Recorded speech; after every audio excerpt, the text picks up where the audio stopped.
विकास कार्यक्रम प्रसार शिक्षा में किस प्रकार से उपयोगी है, इसके बारे में पढ़ेंगे। ग्रामीण विकास कार्यक्रम को अंग्रेजी में रूरल डेवलपमेंट प्रोग्राम भी कहते हैं। इसका परिचय देखते हैं। स्वतंत्रता प्राप्ति के पश्चात शासकीय स्तर पर सघन रूप से ग्रामीण विकास कार्यक्रम पर बल दिया गया। भारत के प्रथम प्रधानमंत्री पंडित जवाहरलाल नेहरू ने भारत के आर्थिक नियोजन का आरंभ सन 1951 में किया। इसी के क्रम में सन 1954 में ग्रामीण क्षेत्रों के विकास के लिए सामुदायिक विकास तथा राष्ट्रीय सेवाओं का सूत्रपात हुआ। स्वतंत्रता प्राप्ति से पूर्व भारत की जो स्थिति थी बड़ी ही दयनीय थी, लेकिन स्वतंत्रता प्राप्ति के बाद भारत के प्रथम प्रधानमंत्री स्वर्गीय जवाहरलाल नेहरू ने भारत के आर्थिक नियोजन का आरंभ भी किया और उन्होंने इस क्रम में कई कार्य भी किए, जिससे कि ग्रामीणों का विकास हो सके। सामुदायिक विकास योजनाओं में पंचवर्षीय योजनाएं भी बनी, जिनका प्रमुख लक्ष्य गांवों का सर्वांगीण विकास करना था। सर्वांगीण का अर्थ होता है सभी प्रकार से।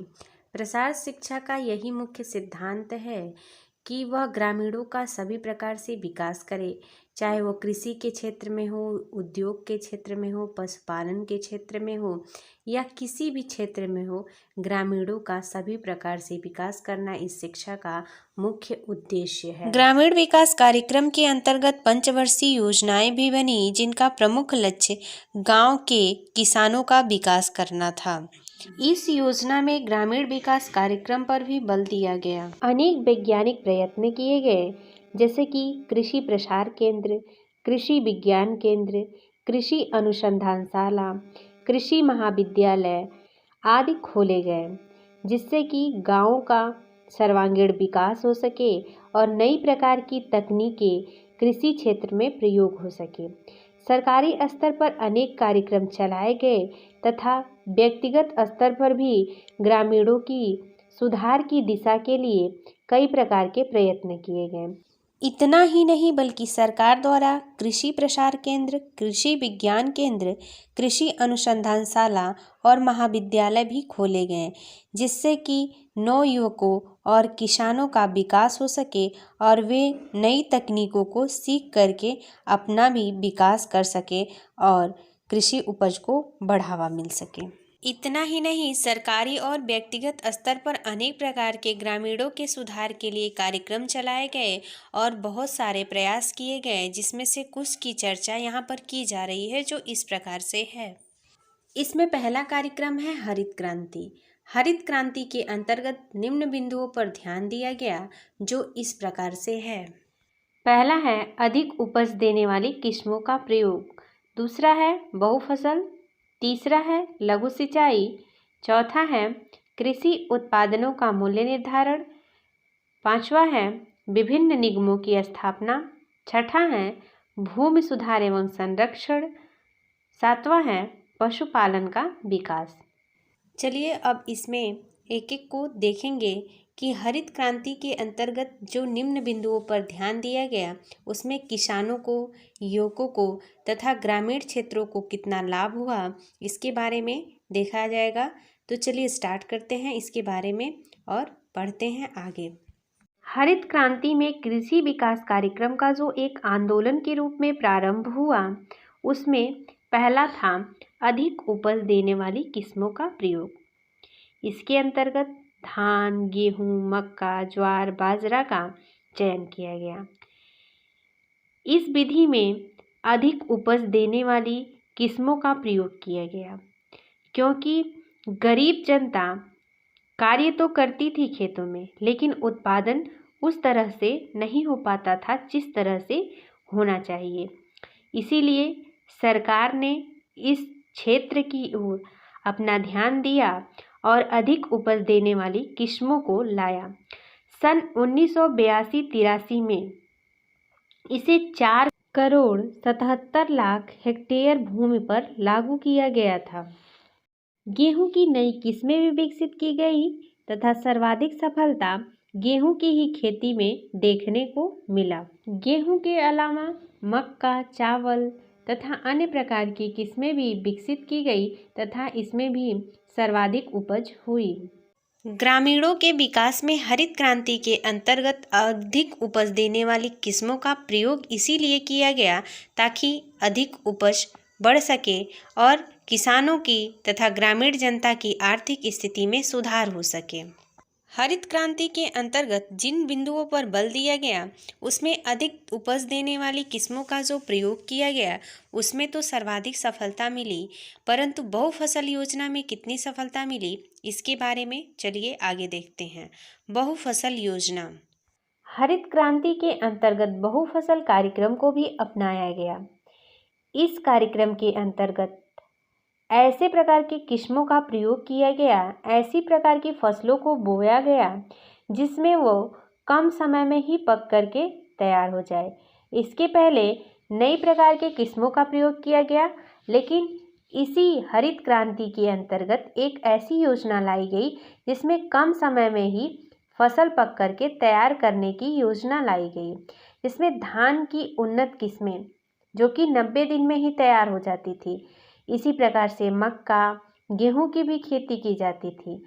एक ही वर्ष में कई फसलें तैयार कर ली जाती थी जो ग्रामीणों की आर्थिक स्थिति और दिशा को सुधारते थे। अगला है लघु सिंचाई।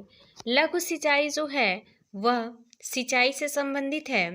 इस योजना में देखा जाता था कि नई प्रकार के पंप सेट, ट्यूबवेल आदि की व्यवस्था की जाती थी जिससे कि किसानों की जो कृषि की उपज होती थी वह सर्वाधिक मात्रा में हो सके। इतना ही नहीं, कृषि की सर्वाधिक उपज के लिए कृषि को पानी की भी आवश्यकता होती है, क्योंकि भारतीय किसान गरीब हुआ करते थे और विशेषकर वह मौसम और वर्षा पर निर्भर रहा करते थे कि जब बारिश होगी तब हमारी खेतों में पानी आएगा और हमारी कृषि को पानी मिलेगा।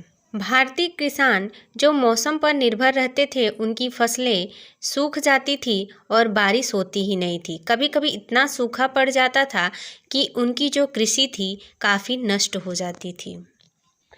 अतः लघु सिंचाई के लिए ऐसी जल परियोजनाओं को लागू किया गया जिसमें पंप सेट, ट्यूबवेल आदि की व्यवस्था की गई। आजकल निजी एवं विद्युत यानी कि बिजली से चलने वाले ट्यूबवेल का भी काफ़ी संख्या में प्रयोग किया जा रहा है और किसान जो हैं अपनी सिंचाई कर ले रहे हैं। वह न मौसम पर निर्भर हैं और न बारिश पर। इस प्रकार से उनकी आर्थिक स्थिति में सुधार हुआ। अगला है कृषि उत्पादनों का मूल्य निर्धारित करना। कृषकों की आर्थिक स्थिति सुधारने के लिए यह एक आवश्यक कदम था। कृषकों को अपने उत्पादन का उचित मूल्य दिलाने के लिए तथा उन्हें शोषण से मुक्त करने के लिए यह अत्यंत आवश्यक था। सरकार निर्धारित कर देती थी कि आपकी फसल का इतना मूल्य आपको मिलेगा। हरित क्रांति के अंतर्गत सरकार द्वारा जो मूल्य निर्धारित किया जाता था उसे संरक्षण प्राप्त हो और वे गिरने न पाए, यह कार्य कृषि मूल्य आयोग को सौंपा गया था। सरकार द्वारा खरीद एवं बिक्री का जो मूल्य नियंत्रित होने के फलस्वरूप कृषकों को काफ़ी राहत मिलती थी और उनकी आर्थिक स्थिति सुधर पाती थी। इसमें अनाज, दलहन, बीज, कृषि उपकरण, उत्पादित माल की बिक्री, संग्रह आदि को संरक्षण और बढ़ावा दिया गया जिससे कि उनकी आर्थिक स्थिति में सुधार हो सके और वह सही ढंग से अपने जीवन को यापन कर सके। अगली हेडिंग है विभिन्न निगमों की स्थापना। कृषकों के हित के लिए राष्ट्रीय बीज निगम, कृषि उद्योग निगम, सहकारी विकास निगम, भारतीय खाद्य निगम आदि का गठन किया गया। हरित क्रांति के अंतर्गत इन निगमों की स्थापना भी की गई। अगली हेडिंग है भूमि सुधार एवं संरक्षण। भूमि संरक्षण के लिए अनेक उपाय किए गए। इसमें भूमि के कटाव को रोकना प्रमुख था। साथ ही साथ जमींदारी और जागीरदारी जैसी प्रथाओं का उन्मूलन भी किया गया। भारत में हरित क्रांति के रूप में एक सफल आंदोलन चलाया गया जिससे कृषि क्षेत्र का विकास हुआ और उत्पादन के क्षेत्र में आत्मनिर्भरता आई। अतिवृष्टि, अनावृष्टि तथा किसी प्रकार की प्राकृतिक प्रकोप तथा मौसम के उतार चढ़ाव के बावजूद भी खाद्यान्नों के उत्पादन में वृद्धि हुई और अधिक उपज देने वाली किस्मों को अपनाया जाना इसका कारण था। हरित क्रांति के फलस्वरूप देश में संचित क्षेत्रों में वृद्धि हुई तथा ग्रामीणों का सभी प्रकार से विकास हुआ। हरित क्रांति के अंतर्गत पशुपालन का भी विकास किया गया। हरित क्रांति में पशुओं की जो नस्ल थी उनमें सुधार किया गया तथा जो रोगी पशु थे उनकी रक्षा की गई, उनका रखरखाव किया गया, उनका विशेष ध्यान दिया गया।